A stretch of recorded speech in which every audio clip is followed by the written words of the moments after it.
ഒന്നാം ക്ലാസ് പ്രവേശനത്തിനായി കുട്ടികൾക്ക് എൻട്രൻസ് നടത്തുന്നത് അംഗീകരിക്കാനാവില്ലെന്ന് മന്ത്രി വി ശിവൻകുട്ടി.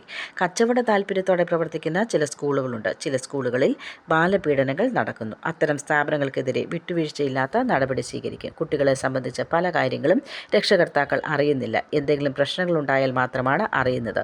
ആ സ്ഥിതിക്ക് മാറ്റമുണ്ടാകണമെന്നും മന്ത്രി പറഞ്ഞു. പ്രവാസി വ്യവസായി ഡോക്ടർ രവി പിള്ളയെ കേരളം ആദരിക്കുന്ന രവിപ്രഭ പരിപാടിക്ക് മുന്നോടിയായി സ്കൂൾ കുട്ടികൾക്കായി സംഘടിപ്പിച്ച ചിത്രരചനാ മത്സരം ഉദ്ഘാടനം ചെയ്യുകയായിരുന്നു ശിവൻകുട്ടി. ഒന്നാം ക്ലാസ്സിൽ ചേരുന്നതിന് അപേക്ഷ നൽകിയാൽ അത് നിഷേധിക്കുന്നത് ഭരണഘടനാ വിരുദ്ധമാണ്. ബാലാവകാശ നിയമങ്ങളും എതിരാണ്. സർക്കാർ സ്കൂൾ ആയാലും സ്വകാര്യ സ്കൂൾ ആയാലും PTA വാങ്ങുന്ന പണത്തിന് നിയന്ത്രണം വേണം. 100-150 രൂപ വാങ്ങുന്നത് മനസ്സിലാക്കാം. 2500, 3000, 5000 വരെ വാങ്ങുന്ന ഇത്തരം PTA പ്രവർത്തിക്കണോ എന്ന് സർക്കാർ തീരുമാനിക്കും. ഒന്നാം ക്ലാസ് പ്രവേശനത്തിന് ചില സ്കൂളുകൾ ഇപ്പോൾ തന്നെ നടപടി തുടങ്ങിയതായി അറിയാം. കുട്ടികൾ എൻട്രൻസ് പരീക്ഷയും രക്ഷിതാക്കൾക്ക് ഇൻ്റർവ്യൂവുമുണ്ട്. ഇതൊന്നും അംഗീകരിക്കാൻ കഴിയുന്നതല്ല. ഒന്നാം ക്ലാസ്സിൽ ഗഹനമായ കാര്യങ്ങളൊന്നും തന്നെ പഠിക്കാനില്ല. കുട്ടികൾ സന്തോഷത്തോടെ ക്ലാസ്സിൽ വരികയും തങ്ങളുടെ പ്രകൃതിയെക്കുറിച്ച് അറിയുകയുമാണ് വേണ്ടത്.